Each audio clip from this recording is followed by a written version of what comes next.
Just like that, we are back again. Alright, round 2 with Kess. This time facing down the dreaded Sen Triplets. I actually don't see these too often in 1v1 Commander. It can be a really deadly commander to face, especially in a format that's filled with fast mana. I haven't seen Sen Triplets very much since the format banned Mana Crypt, Soul Ring, and Mana Vault. It's definitely a lot less scary when your opponent can't play it against you on turn 3. But that said, the effect is still pretty gnarly, and if you're not able to deal with it right away, they can just wreak havoc on your hand. And just like in the last game, I have a completely unusable opening hand here with Darkslick Shores and a bunch of uncastable crap. So that's going back. I'm not sure actually who's going first here. I think I'm going second. Of course, this is a totally unusable hand. Ugh, okay, that's back. And that's pretty unusable too. 5-card hand with just Mox Diamond? Yeah, not going to keep that. Down to 4. Ugh. Well, looking at this, I do have Night's Whisper and the ability to scry, which means that if I do in fact draw another land relatively quickly, and he doesn't have any counter spells, I can Night's Whisper and kind of get back into it. I mean, obviously I don't really have a long-term hopes for the game, but it's a lot better than nothing, and certainly better than a random 3-card hand, so I have to keep at 4. There's Dream Tides on top. Yeah, I don't think I'm keeping that. That goes to the bottom. It's a really good example, honestly, of just how good the new Scry rule is for mitigating mulligans. Can you imagine if I had to keep this hand and the top card is freaking Dream Tides? Yeah, no chance of winning at all. He goes first. Plays Marsh Flats. It just says done. Alright. Come on, deck. Deliver the goods. To have any chance, I got to draw land in the next 2 turns. I know there wasn't one on top. Duress. Well, it's not a land, but that's pretty damn good. It's really good, actually. It could potentially slow him down if he's counting on a 2-mana artifact or something to get going, and I'm able to take that. It might buy me enough time to dig my way out. So I'm going to Duress, of course. Off the Duress, I see Counterspell, Dispatch, Meekstone. What the hell? That is baffling. I have no idea why he'd be running that in a deck with a 3/3 commander. Mox Diamond, Metamorph, and Wasteland. Oh, God. That's not the card you want to see in your opponent's hand when you have only 1 land to your name. So the question is what to take. Well, I know for sure that taking Mox Diamond removes the potential for him to get greedy, or I should say not be greedy, to be conservative and throw his Wasteland away to Mox Diamond. Because he doesn't know that I only have 1 land. So maybe if I don't take Mox Diamond, he will actually use it and throw away the Wasteland. I don't have to worry about that problem. Dispatch, of course, I don't care about at all. He's miles from Metalcraft right now. Meekstone does nothing. Metamorph I can't take, and that obviously just leaves Counterspell. So that's the no-brainer choice. Plus, I really need the Night's Whisper to resolve. So I got to just pray that he doesn't. One thing I did consider was leaving him with the Counterspell, which might induce him to, if he doesn't draw another land, he might actually play the Mox Diamond so that he could Counterspell, and that would keep my land safe from Wasteland, but I ultimately decided that that was just too many ifs, and I couldn't take that risk. Plus, I just need to, if he does have the Counterspell, then the Night's Whisper doesn't even do me that much good, or a second land doesn't, because you can just counter whatever I do. I gotta just hope that he goes for the diamond anyway. No, he did not take the bait. I have no land and 3 cards in my hand. I'm screwed. Utterly screwed. Alright, come on, deck. Deliver. Leave. There we go. Yes, for Catacombs. Alright, parity established. And I'm pretty sure he doesn't have any more land in hand either. So, if I get lucky here, if I draw another land and he doesn't draw anything for a few turns, it could actually wind up being just fine. But unfortunately, an island hops to the top. She's strong in the last couple turns. I was really surprised actually to see him play an island in an Esper deck when he doesn't have another land, when I know he has Mox Diamond in his hand. That's strange. But then I get insanely lucky and draw Wooded Foothills to go with my Verdant Catacombs. I'm going to sack them both. For sure here, getting Volcanic and Underground Sea, the dynamic duo. I'm going to cast Whisper, and he sacks his land in response. And I'm like, God damn it. He's got a Counterspell. Sigh. It would have been tough for him to draw it, given that he's drawn an island last turn, and he didn't have a Counterspell before. But nope, it works.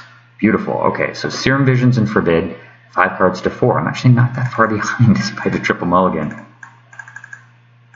Let's see what happens. Goes back to his Dreamcast Portent. Interesting. And he cast that Meekstone, got to get that in play. But he has no more land. Wow. All right. Kind of delicious. Come on, deck. Deliver the goods. So his Portent resolves. He goes to 5. I get Rolling Earthquake, which is not too handy right now.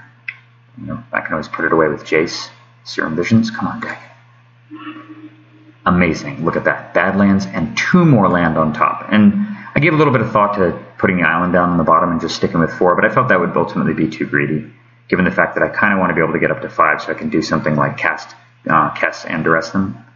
So even though it means I'm not going to really be doing anything meaningful for the next few turns, I decided I want to keep both the lands. Seems the right thing to do. Plus, it's a resource battle. I know he doesn't have a 3rd mana yet, unless he got one off his Portent, which is entirely likely, given that he drew 2 cards and looked at the top 3 between the last 2 turns. And then he plays a Soul-Heavy Excavations off of his island. Untapped islands. You can actually sacrifice the dual lands for Soul-Heavy Excavations. I've only played it in a deck that had just basic islands in my budget Nin deck, so I wouldn't know. And in the Draw Me deck as well. But man, whenever there's a card that an LD deck wants to see, it's Soul-Heavy Excavations.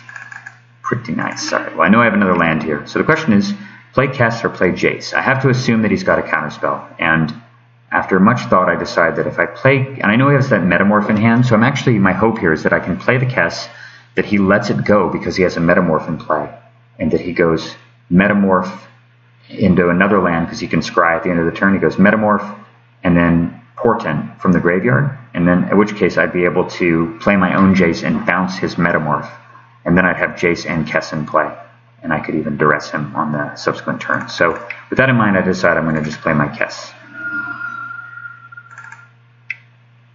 And he taps 2 mana, and he casts Memory Lapse on it. Alright, so we did draw a counterspell in there. And of course, I would love to have my Kess go back on top of my deck here. And unfortunately, after multiple attempts at trying to tell the thing where to go, I just wound up having it go back into the stupid command zone, which is really annoying quality of the interface. Like, I literally selected the choice when going to the top of your deck, when going back to the command zone or changing game states, go to the top of your deck if possible, and it still put it in the command zone. So screw the dumb interface. Oh, I got another land too, even without scrying. Lucky bastard. And he still has that Mox Diamond in his hand, which he's elected not to play. So I'm going to play the island.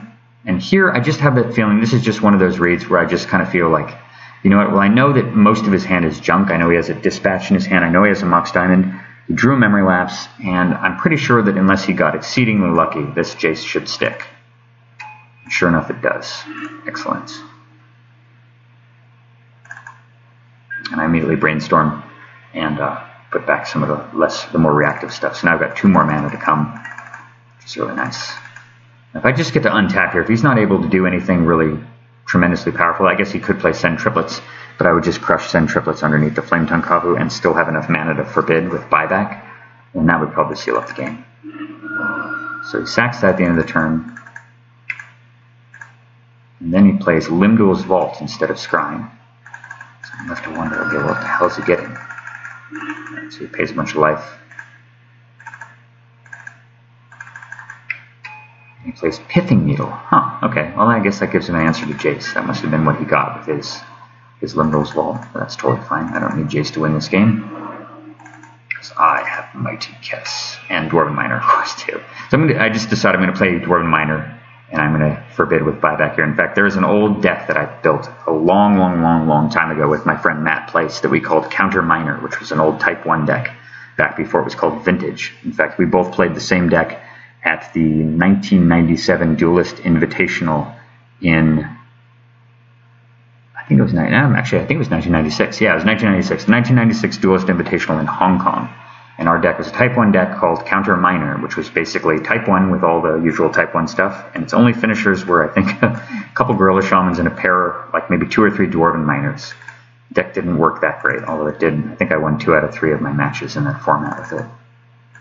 Anyway, here I am, 20 plus years later, playing Counter Miner once again.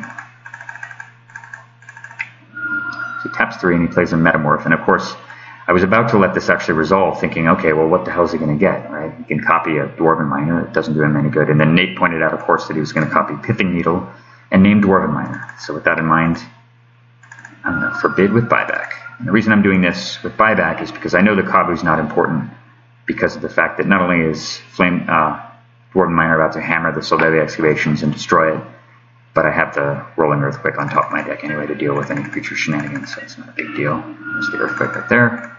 Now I mine away the Soldevia excavations, dropping 2 mana. So he finally plays his Mox Diamond after so long, and he throws away Mana Confluence. And I didn't counter this because he still keeps the land if it's a he still keeps the land if I do counter the Mox Diamond because it's not part of the casting cost. Additionally, as Nate pointed out, he could just play the Mox Diamond hoping to draw that Forbid out of my hand and not even have a land for it, which would be an amazingly ballsy bluff. And that would have been amazing because I actually did consider countering it, but he did in fact have a land, and I decided not to because even though he's got 3 here, I can still Forbid whatever the hell he does, and Dwarven Miner is going to make short work of the rest of his mana, and that should be enough. Draw Urborg, mine away another land. I think it was actually a mistake to play the Urborg there because it would have given me Forbid food. So at the end of the turn, he plays a Dispatch now that he's got the Mox Diamond to give him Metalcraft, but I just forbid that. I would have loved to have forbidden with buyback, throwing away the Urborg Tomb of Yawgmoth. Apparently, he actually told me that he has a Remand in his hand here. He would have been able to forbid he would have been able to Remand the Forbid and actually get rid of the Miner and have an outside chance of surviving. Though, of course, I've got Kess coming online next turn, and Kess is going to mean that Duress and Night's Whisper and Serum Visions all get extra uses. And realizing his mistake, and with only a Maze of Ithanics black mana to his name and 1 card in hand, Mr. Nasser92 packs it in. Very, very cool game here, showcasing some of the deck's tools. And of course, guys, coming back from a mulligan to 3, or a mulligan to 4, which does not happen every day. So to start that game with only 4 cards in hand, have my first land destroyed by Wasteland, and still come back to this board state afterward is a pretty good testament to how potent this deck is. And the next game is also a good showcase of that. Hope you guys enjoyed this one, and I will see you soon.